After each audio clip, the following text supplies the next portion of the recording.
Aqui mais um exemplo da aplicação da lei de Faraday, levando ao conceito de autoindutância.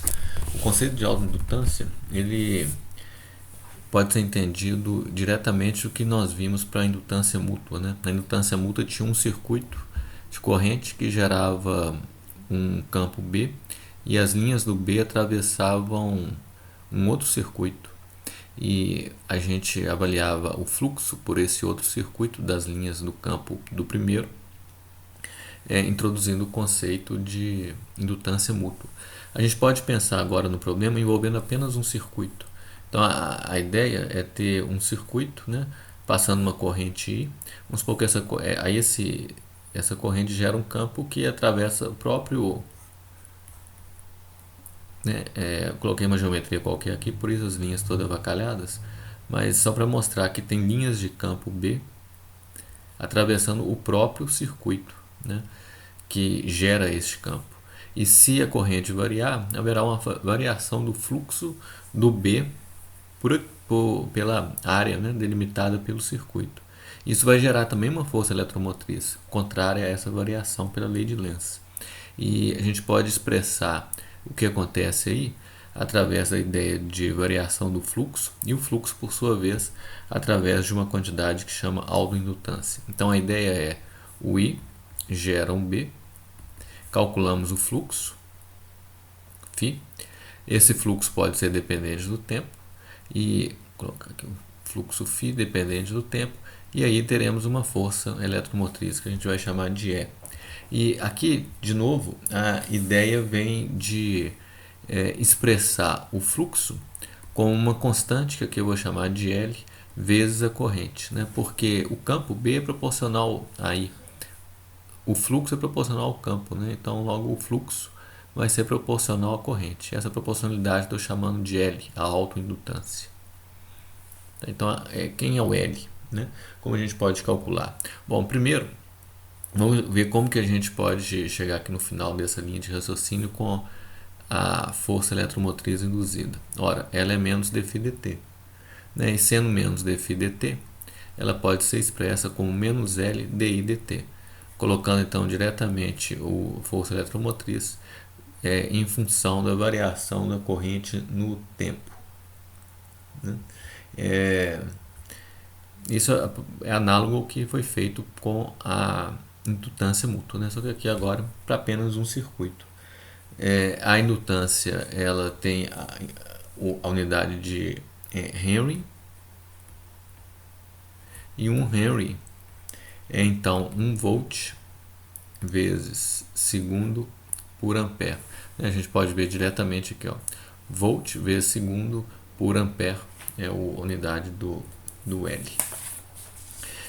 Vou mostrar agora dois exemplos, um deles de um toroide.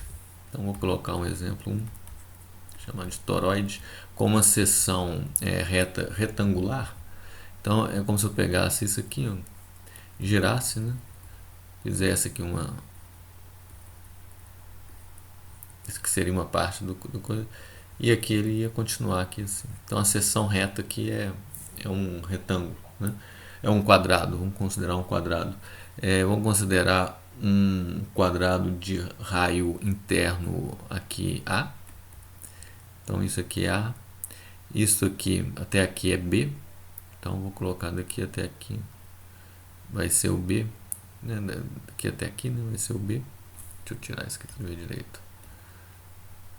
Vou colocar aqui raio interno A, raio externo B.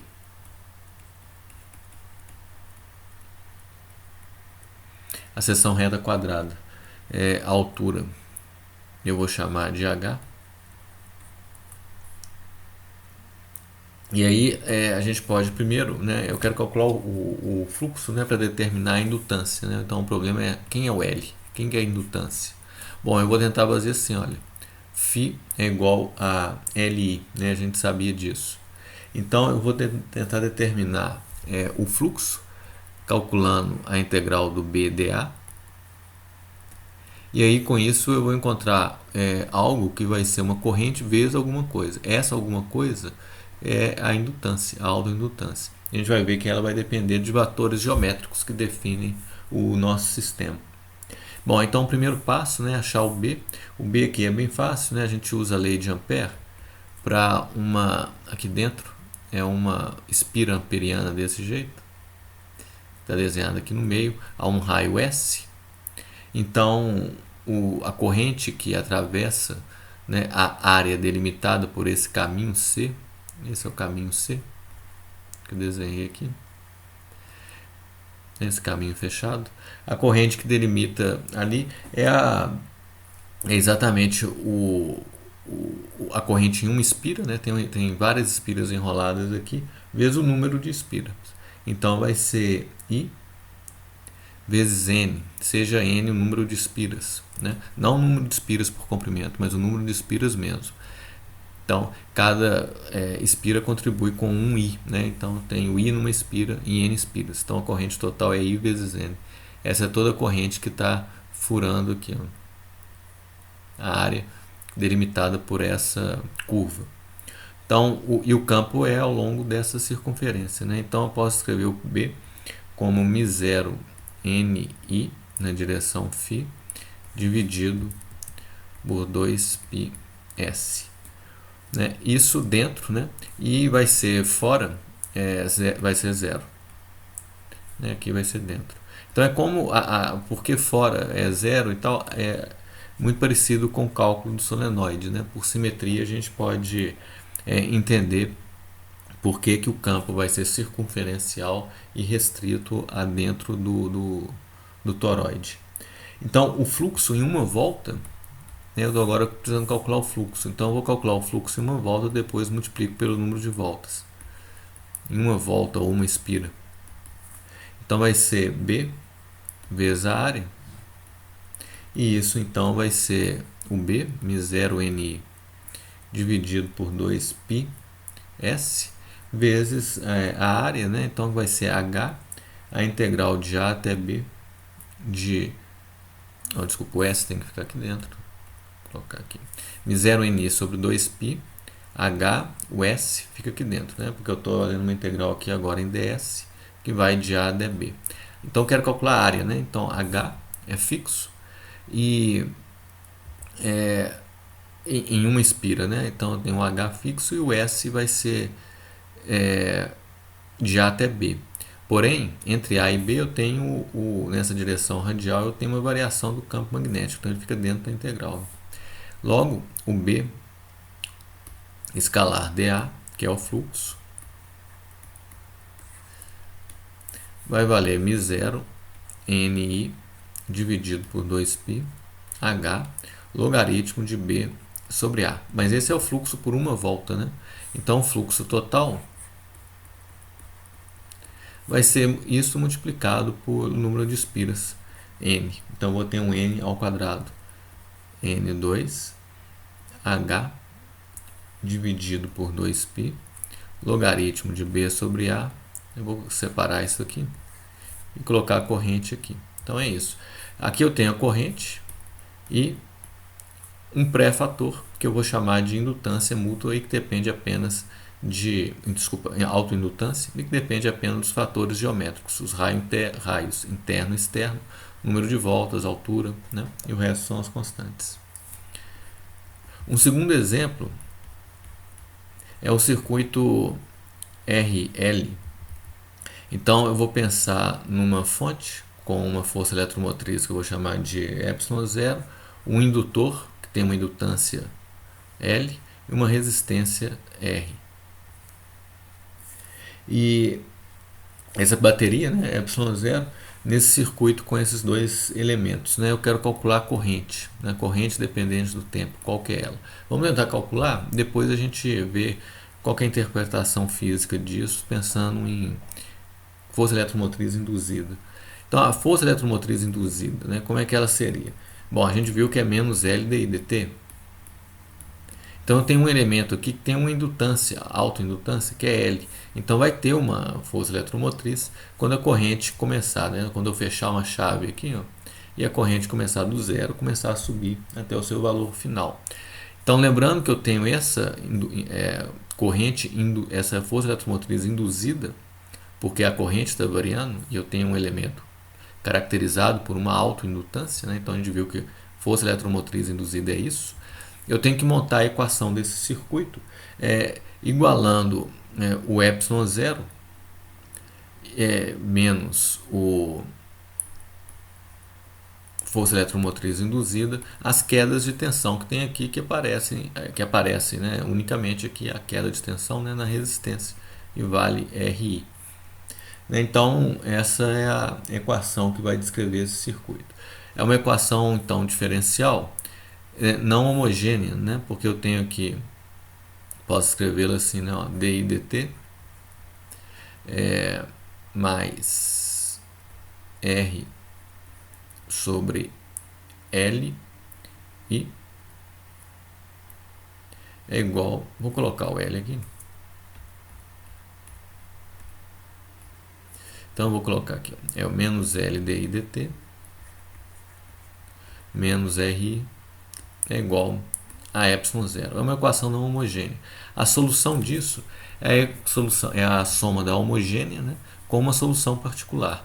A solução da homogênea é trivial, né? Eu tenho aqui dI dt mais R sobre L I é igual a zero. Então, separando aqui as variáveis, dI sobre I, né, é igual a menos R sobre L dt. Então, isso me leva a um I igual a um I0 é elevado a menos R sobre L T menos T0. Em T igual a T0, né, isso vale I0. E depois, à medida que o tempo vai passando, essa corrente vai decaindo, né? Essa é a situação aqui. A solução particular, ela também pode ser obtida por inspeção de forma muito fácil, né? Simplesmente escrever y igual a y sobre r, né? Porque satisfaz essa equação aqui, olha. Se I é igual a y sobre r, corrente é igual a y sobre r, olha, o dI dt é zero.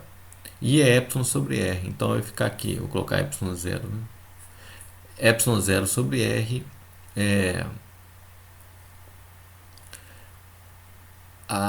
eu corto r, então eu vou ter a equação satisfeita, né? Aqui tem um sinal trocado, né? Menos ε0, né? Passando tudo para o lado de cá e para o lado de lá, ou então tudo com sinal positivo. Então a solução particular é essa aqui, né? Funciona bem, né? Satisfaz essa equação. Então a solução geral, eu faço a soma da homogênea mais a particular. Então a corrente vai ser ε0 sobre r mais uma constante que determinada pelas condições iniciais, e a solução da homogênea, que é menos r sobre lt, vou colocar o t0 igual a zero. Então essa solução aqui, vezes uma constante, né? Mas essa aqui que é uma solução particular. Tá? A constante é determinada pelas condições iniciais. Então, se eu disser que no instante inicial a corrente era zero, quer dizer, no instante inicial eu vou fechar a chave e deixar a corrente subir. Então, quem que é o K? Né? Em t igual a zero, isso aqui é K, né? Isso aqui tem que ser zero, então a equação é essa aqui. Então, K é menos ε0 sobre R. Substituindo ali, eu tenho então o I de t valendo ε0 sobre R, que multiplica 1 menos E a menos R sobre L vezes T. Então, qual que é a interpretação física, né? Faço um gráfico aqui para mostrar isso. Corrente em função do tempo. Ela é uma função desse tipo, olha. Para t muito grande, né? Isso aqui vai valer zero, e a assíntota, né? A curva vai tender para essa assíntota em ε0 sobre r. Porém, quando a gente fecha a chave aqui no instante t igual a zero, a corrente não vai diretamente para esse valor, ela vai subindo mais lentamente. Por que ela vai subindo mais lentamente? É o efeito do indutor. É a força eletromotriz que ocorre no circuito e está representada por esse indutor, que tenta contrapor a esse aumento de corrente, né? Então, isso é baseado na lei de Lenz e na lei de Faraday. A lei de Faraday que engloba a lei de Lenz. Então tem uma força eletromotriz que tende a contrariar essa variação. Por isso, esse termo na equação, né, menos L dI dt, que é essa força eletromotriz que contrapõe ao ε0 quando eu fecho a chave, então a corrente não vai instantaneamente para aquele valor ε0 sobre R, porque tem essa força eletromotriz para tentar contrapor a variação da corrente.